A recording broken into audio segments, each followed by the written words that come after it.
Never settle. A marketing ploy that was put in place by OnePlus 3 years ago.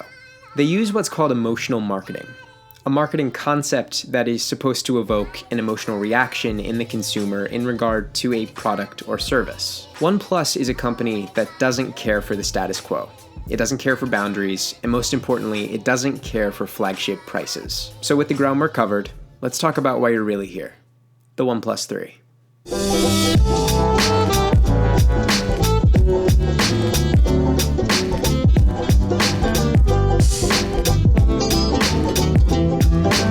Now, the term budget phone has been thrown around a lot, and this usually implies that something's a little less than perfect. Let's call it the Kanye West effect. But honestly, in my 2 weeks of testing it, I've yet to find anything majorly wrong with the OnePlus 3. Budget? Yeah.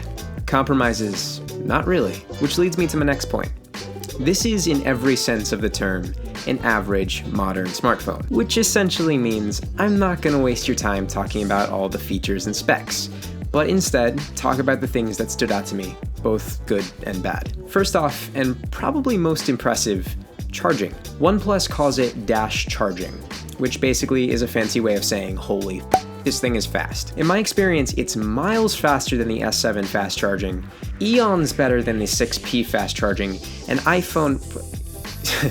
Yeah, that's funny. Which also kind of leads me to my first complaint. Battery is just okay. I'm a fairly light user, and I can barely get through the whole day without reaching for the charger at around 8-ish. But back to the Pro. Dash charging is so fast that honestly it doesn't really matter. You know what? This is what charging should be. Super fast and not annoying at all to use a few times throughout your day.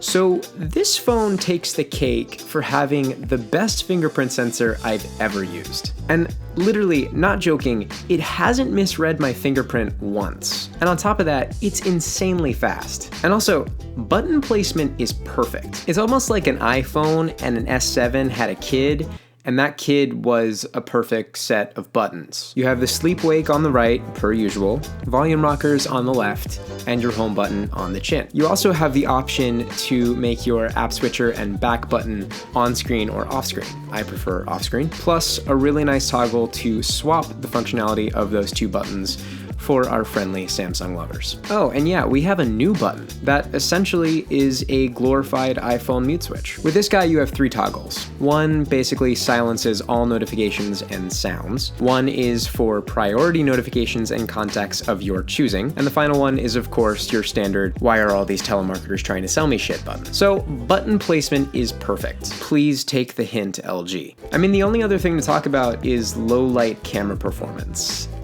It's pretty bad. I mean, especially in comparison to my last phone, which was the S7 Edge, it's like night and day. Ha, you see what I did there? But apart from that, it's just nitpicking. It's really hard to believe that you can make a phone this good for $400. I mean, it's incredibly well designed, runs near stock Android, which is always a plus, and it performs like a true champ. So whether you're looking for a stellar budget phone, or you are looking to take your first step into the world of Android, the OnePlus 3 is worth every single cent.